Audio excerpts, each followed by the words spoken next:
Ever get that feeling like that little voice inside you saying something ain't right? You know, that gut feeling that something's just off? Oh, yeah. Well, that's exactly what we're going to dive into today. A story about trust in those instincts Mm.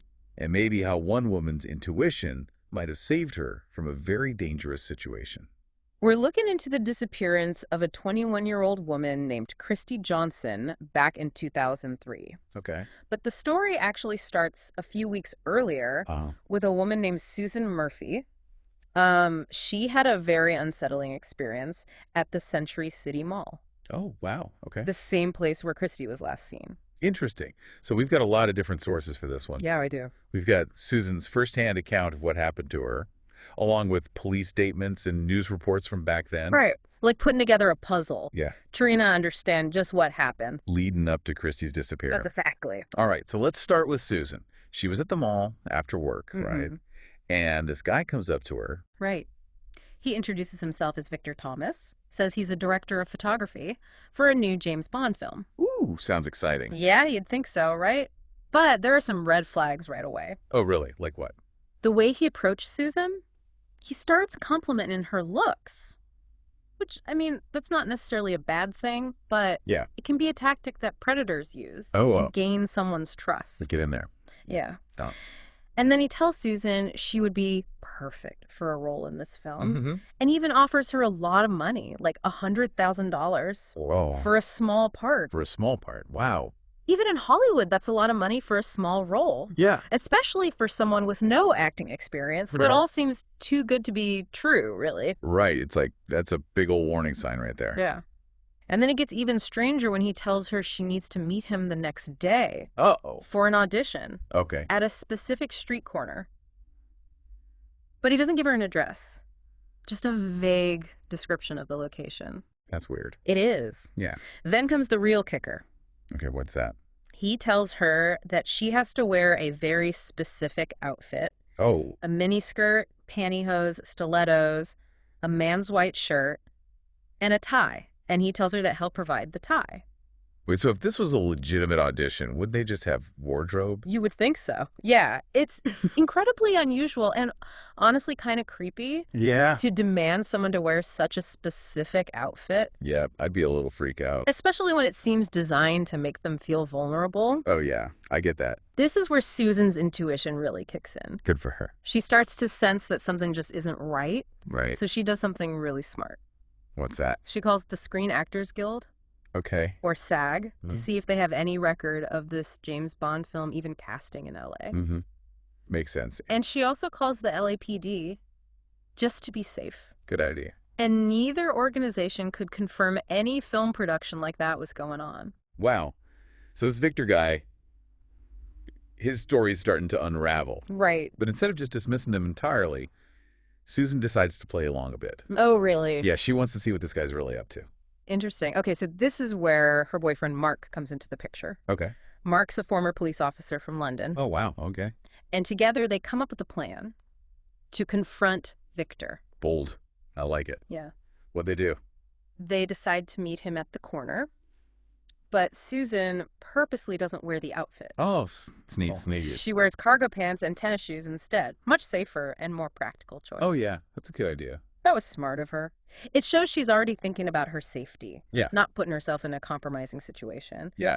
So the next day, Susan's waiting at the corner, and sure enough, Victor shows up, Uh-oh. but he's immediately angry that she's not wearing the outfit. I know. He says it'll take too much time to get her changed, which just adds to Susan's suspicions, Right. right? What's fascinating here is how Victor reacts to Susan not following his instructions. Yeah. His anger reveals a need for control, like a classic characteristic of someone trying to manipulate a situation Oh. to get their way. Yikes. All right, so then what happens? Well, to make things even creepier, Victor points to this seemingly abandoned building Oh. and suggests that they go there No. Don't go. to get a drink No, thank you. and discuss the role further. Yeah. Red flag. Oh, huge, yeah. That's scary. Absolutely. Trying to isolate someone in a secluded location, that's a textbook tactic used by predators. Right. It's a way to remove them from any potential help Yeah. and create a situation where they're more vulnerable. So what did Susan do? Thankfully, Susan sticks to her plan. and refuses to go with him without seeing his identification first. Smart. Of course, Victor claims that he left it on the set. Oh my God, what a liar. Another lie. So at this point, Susan signals to Mark, who's waiting in the car nearby. Oh, thank goodness. Okay. Remember, Mark's a former police officer, so he knows how to handle a situation like this. Right. He approaches Victor and demands to see some ID. Oh, man. I would not want to be Victor right now. And he even frisks him to make sure he doesn't have any weapons. Wow. So what happened? What did Victor do? So just as Mark goes back to the car to get his phone to call the number Victor gave him, Yeah. he vanishes. He what? Like he was never even there. Just gone. That's terrifying. I would be so freaked out. Yeah, it's like he was a ghost or something. Just gone in an instant. This whole encounter left Susan feeling incredibly uneasy. Yeah. Like she narrowly escaped something terrible. Oh, yeah. And she was right to feel that way. Her intuition, coupled with her quick thinking Yeah. and Mark's intervention, likely saved her from a very dangerous situation. Oh, man. So scary. It is. So weeks go by, and Susan's trying to just put this creepy encounter behind her. Yeah. Then she sees a news report Oh, about a missing young woman okay. named Christy Johnson. And her blood runs cold. Oh, no. Wow. Because Christy was last seen at, Weird. you guessed it, the Century City Mall. Oh, wow.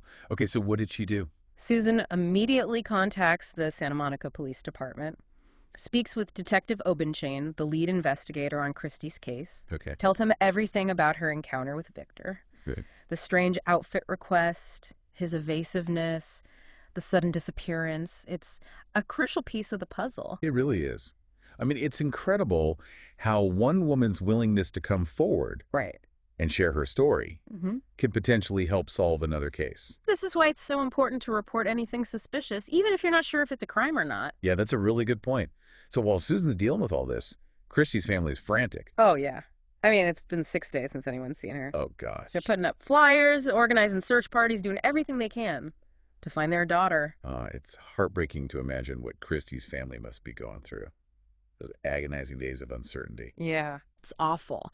And their desperate search for answers is a stark reminder of the devastating impact that these types of cases have. Right, on the loved ones. Exactly. So the last anyone heard from Christy was a quick phone call to her parents. Uh-huh. She told them that she was meeting a photographer for an audition in the Hollywood Hills. Okay. Her phone last pinged near Laurel Canyon. Oh, not exactly the kind of place you'd typically go for a photo shoot. Yeah. That location definitely raises some concerns. Yeah. Whoever Christy was meeting with might have been trying to isolate her, just like Victor trying to do with Susan. That's what I was thinking. Yeah. And then there's another unsettling discovery. What's that? Christy's car, a white Mazda Miata, it's found abandoned in a hotel parking garage near the Century City Mall. Oh, wow. It had been there for over a week.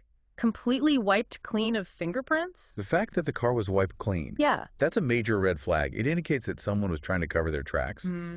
Potentially whoever was involved in Christy's disappearance. It's absolutely. Okay, so back at the police station, Susan's working with a sketch artist Right. to create an image of Victor from memory. The police released the sketch to the public, Okay. hoping that someone would recognize him. Right. It worked. It did. A parole officer sees the sketch on the news Wow. and immediately recognizes the man as one of her parolees. So they finally have a name. Yeah, a possible lead for investigators to pursue. That's a big break in the case. Having a potential suspect gives the investigation a clear direction Yeah. and allows the police to start gathering evidence that could connect this individual to Christy's disappearance. Okay, so now we've got these two parallel storylines going on. Susan's terrifying encounter with Victor Right. and Christy's disappearance, which is becoming more and more suspicious. Yeah. Could these two cases be connected? That's the question hanging over the entire investigation. Yeah. Is the parolee the same man that Susan encountered? Right. And if he is, what does that mean? Is he involved in Christy's disappearance? So we're left with this big question mark just hanging over everything. Yeah. Is this parolee, this guy who they got from the sketch, is he really Victor?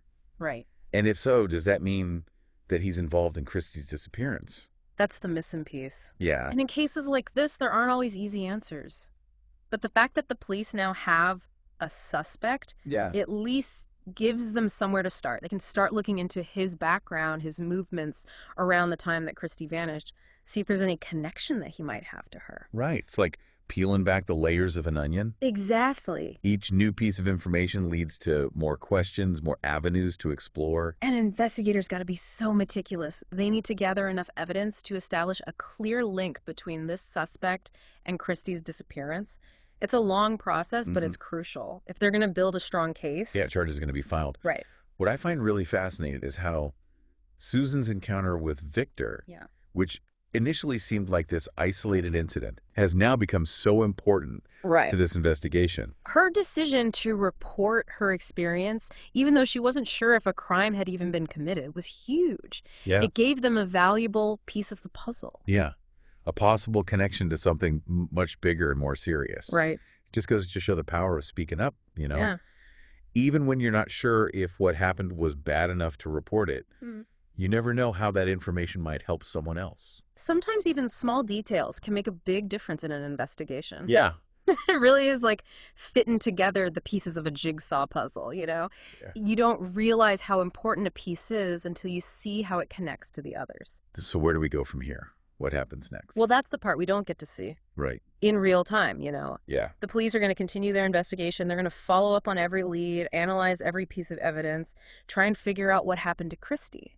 And we're left wondering, did Christie run into foul play? Was she taken against her will?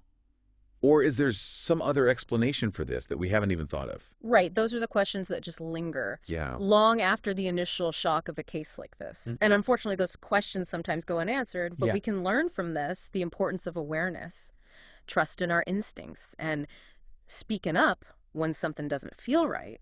It's a sobering reminder. Yeah.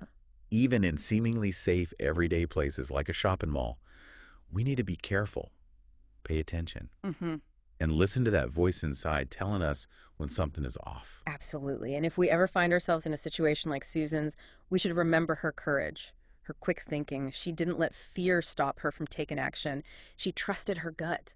Yeah. And she might have saved herself. And maybe even helped to bring justice for Christie. So we wrap up this deep dive with a sense of unease. Yeah. A reminder that there are still mysteries out there. Stories that haven't been fully told. But we hope that by sharing these stories, shedding light into the darkness, we can help others stay safe and be aware. We leave you with this thought. What are your takeaways from this case? What stuck with you? How can we all use what we learn and apply it to our own lives to protect ourselves and our communities?